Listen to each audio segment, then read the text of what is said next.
Subscribe करें और bell दबाएं ताकि कोई खबर रह न जाए।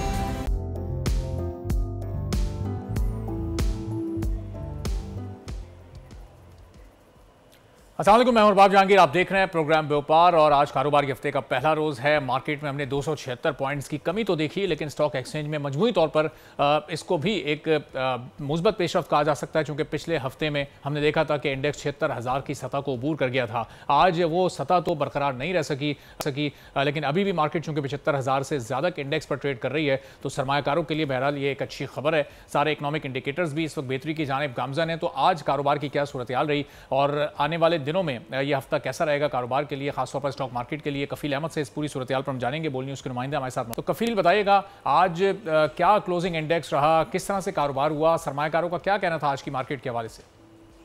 देखिए, मार्केट का आगाज तो खासा पॉजिटिव था और मार्केट आगाज पर अगर हम बात कर लें तो एक बार फिर जो 76,000 का लेवल है, 187,187 के लेवल तक मार्केट गई थी। तमाम उसके बाद मार्केट में प्रॉफिट टेकिंग जो है वो देखी गई है और इख्तिताम तक जो है वो बरकरार भी रही है। अगर हम बात कर लें एंड की, तो मार्केट में जो नंबर्स रहे हैं 465 पॉइंट मार्केट से निकल गए इख्तिताम पर और 75,517 के लेवल पर मार्केट जो है वो बंद हुई है और मजमूई तौर पर जो है वो 405 कंपनी के शेयर्स में कारोबार, जिसमें 123 प्लस है, जबकि 230 में जो है वो कमी रिकॉर्ड की गई है और तकरीबन 44,000 करोड़ जो है वो अपने शेयर से काम हुए और 16 अरब 37 करोड़ मालिक के जो है वो शेयर्स के सौदे हुए। तो मजमूई तौर पर सेंटिमेंट तो अगर ये बात कर लें ओवरऑल अपने फंडामेंटल तो खासे स्ट्रांग है और सरमायाकार ताहम उनका ये जरूर कहना है कि जो बजट में जो चीज़ें हैं, चूँकि IMF के प्रोग्राम में हम एक बार फिर जाने वाले हैं, तो वो तमाम चीज़ें क्या क्या कंडीशन होती हैं उसको देखने के हवाले से थोड़ा सा मोहतात रवैया सरमायाकारों ने इख्तियार किया और यही वजूहत है कि मार्केट में जो है वो एंडिंग पर जो है वो 457 पॉइंट मार्केट से निकल गए।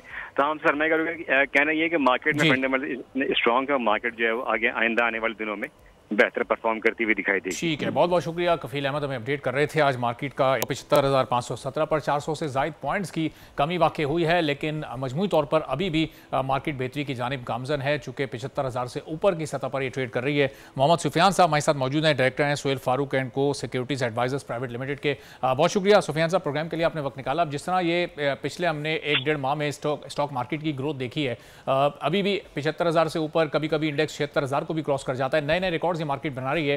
कहां तक जाने की तवक्को है आपको आने वाले दिनों में इस मार्केट की? देखिए, इंडेक्स तो हमारा जो बेंचमार्क है ना, तो और वैसे भी इंडेक्स हमारा एक्स होता नहीं है। तो जो कंपनी जो एशिया 100 के अंदर लिस्टेड है उनके रेट बढ़ते हैं, वो एक्स होने के बाद जब उनके रेट बढ़ते हैं तो इंडेक्स हमारा ऊपर ही जाता है।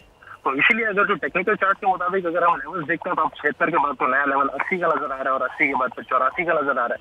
तो उस तरीके से लेवल्स तो इंडेक्स के बड़े हाई साइड पर नजर आ रहे हैं। लेकिन बहुत बहुत शुक्रिया मोहम्मद सुफियान, हमें अपडेट कर रहे थे।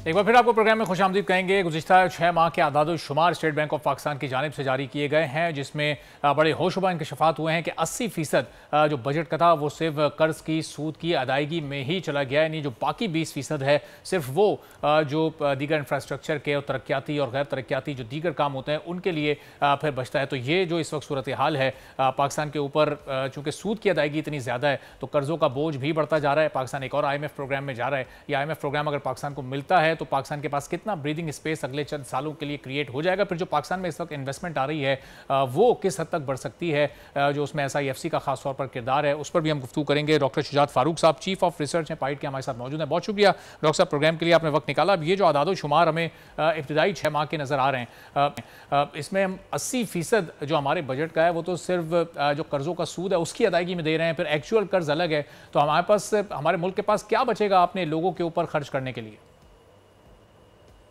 सर बहुत शुक्रिया। देखें जी, इस साल जो गवर्नमेंट के रेवेन्यूज़ हैं टैक्सेस से वो तकरीबन 9,400 अरब है और 9,400 अरब का जो 54% है वो तकरीबन आपका 4500 से 5,000 अरब है। वो आपने सूबों को NFC अवार्ड की मद में देना होता है और आप पीछे देखें फिर गवर्नमेंट ने ये जिसको कहते हैं इंटरेस्ट भी पेमेंट करना है। तो इस वक्त जो फेडरल गवर्नमेंट का जितना भी बजट है ये सब का सब उधार पे है। तो जो आप ये इंकशाफ कर रहे हैं कि इस वक्त हमारा जो सबसे बड़ा कंपोनेंट बन गया वो इंटरेस्ट पेमेंट है, उसकी रीज़न आप देखें तो हम तकरीबन 24 IMF प्रोग्राम साइन कर चुके हैं। तो हम 77 सालों से वेंटिलेटर पे हैं, क्योंकि हर 2 से 3 साल के बाद हम वेंटिलेटर पे जाते हैं, हम कर्ज लेते हैं और फिर ये कर्ज की अमाउंट बढ़ती जा रही है। आप पिछले 2 दिहाइयों को देखें तो जितना पीपल्स पार्टी ने कर्ज लिया 2008 से 13, उससे डबल पीएमएलएन ने लिया, फिर उससे डबल पीटीआई ने लिया और उससे डबल अब हम डिमांड कर रहे हैं। तो देखें ये कर्ज लेंगे तो अभी तो सिर्फ हम इंटरेस्ट पेमेंट की बात कर रहे हैं, अभी तो हमने एक्चुअल कर्ज वापस करने हैं। तो ये सारे का सारा वो फैक्टर है कि जिसकी वजह से हम इस दलदल में फंस रहे हैं। तो डॉक्टर साहब, फिर अब ये इसका वे आउट क्या निकल सकता है? टैक्स का जो कलेक्शन है वो तो हम देख रहे हैं कि हमारे मुल्क में हर साल बढ़ रहा है, टैक्स रेट बढ़ रहा है, लेकिन हम टैक्स बेस को नहीं बढ़ा पा रहे हैं। अभी भी जो पिछले 2 माह के फिगर्स आ रहे हैं, सिर्फ 18,000 लोग उस नए टैक्स फाइलर्स के तौर पर सामने आए हैं। तो ये रेशो अगर इतना कम और इतनी सुस्त रवि से चलेगा तो हमारा ज़ाहिर है कि टैक्स बेस जब तक नहीं बढ़ेगा तो कलेक्शन उस तरह से तो नहीं हो सकेगी जितनी हमें ज़रूरत है। देखिए जी, इसी के लिए हम जोर दे रहे हैं कि इस वक्त जो सिंपल इकोनॉमिक रिफॉर्म्स है वो हमें नहीं चाहिए, हमें बड़ी मैसिव स्ट्रक्चरल रिफॉर्म्स चाहिए। और वो स्ट्रक्चरल रिफॉर्म्स क्या हैं? नंबर 1, आप ये देखें कि आप सिर्फ कर्ज उन प्रोजेक्ट पे लें जहां से आप डॉलर जनरेट कर सकते हैं। अगर कर्ज लेके हमने सोशल प्रोटेक्शन चलाना है, कर्ज लेके हमने गवर्नमेंट को चलाना है, तो ये कर्ज वही है कि कल को हमने वापस करना है, हमारे मुल्क का बच्चा बच्चा इस कर्ज का मकरूज होगा। तो पहला तो यह है कि कर्ज सिर्फ उन प्रोजेक्ट पे लें कि जहां से आप पैसा जनरेट कर सकें और कल को वापस कर सकें। नंबर 2, टैक्सेस पे आ जाए। टैक्सेस में देखें, हम इस वक्त तकरीबन हमारी जो कैपेसिटी है वो तकरीबन 1 ट्रिलियन है। हम जो एक रफ एस्टिमेट कहते हैं कि हम तकरीबन जिसको कहते हैं कि इसको 1.5 ट्रिलियन पे लेके जा सकते हैं। तो आप देखें तो हमारे पास तकरीबन 5,000 अरब हैं। और उसके कुछ एरियाज आप देखें, जिस तरह आपने हाईलाइट किया है कि हमारा होलसेल रिटेल टैक्स नहीं देता, हमारा एग्रीकल्चर टैक्स नहीं देता, हमारे बहुत से लोग आप देखें रियल स्टेट को स्पेशली देखें जहाँ पे मैसिव इन्वेस्टमेंट है, तकरीबन $32 बिलियन एक साल में आ रही है, वो टैक्स नहीं देता। फिर तीसरी तरफ आपको जो जनाब काम करना है वो आपके गवर्नमेंट एक्सपेंडिचर हैं कि हमारी गवर्नमेंट का साइज बहुत ज़्यादा बढ़ता जा रहा है। और इस वक्त फॉर एग्जांपल एक उसमें देखें स्टेट ओन इंटरप्राइजेज हैं। अब स्टेट ओन इंटरप्राइजेज के जो लॉसेज हैं वो सिर्फ तकरीबन 1,500 से 2,000 अरब है। उसके अलावा 18th अमेंडमेंट के बाद फेडरल गवर्नमेंट में जो हमने पाइड से एस्टिमेट किया है कि इस वक्त तकरीबन 50 मिनिस्ट्रीज चल रही हैं और ये सिर्फ आपको 12 से 13 मिनिस्ट्रीज चाहिए। आपको एनर्जी का मिनिस्टर नहीं चाहिए, आपको पाकिस्तान पोस्टल का मिनिस्टर नहीं चाहिए।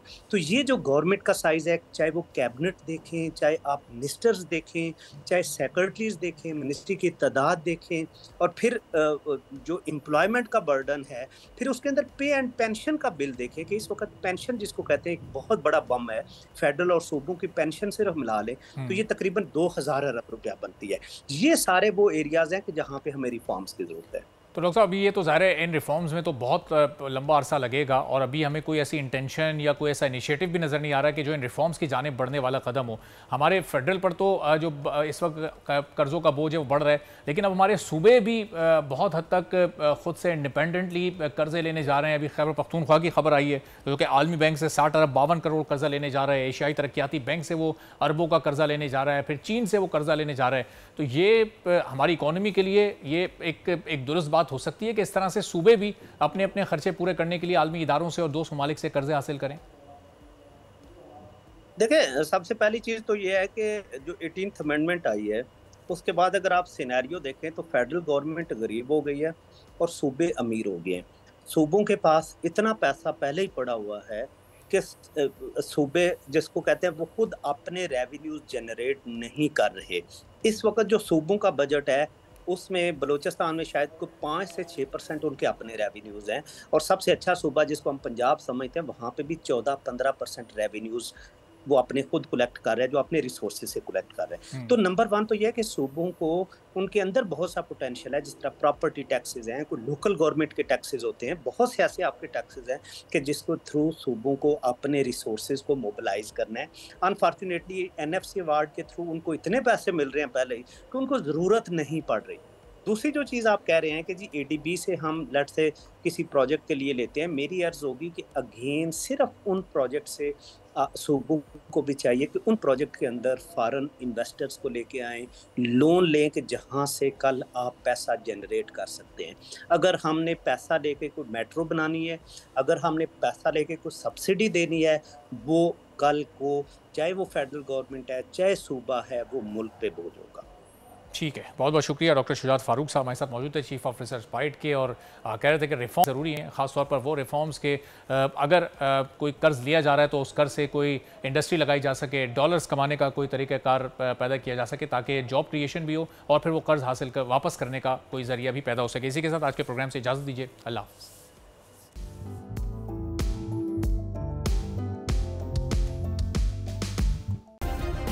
सब्सक्राइब करें और बेल दबाएं ताकि कोई खबर रह न जाए।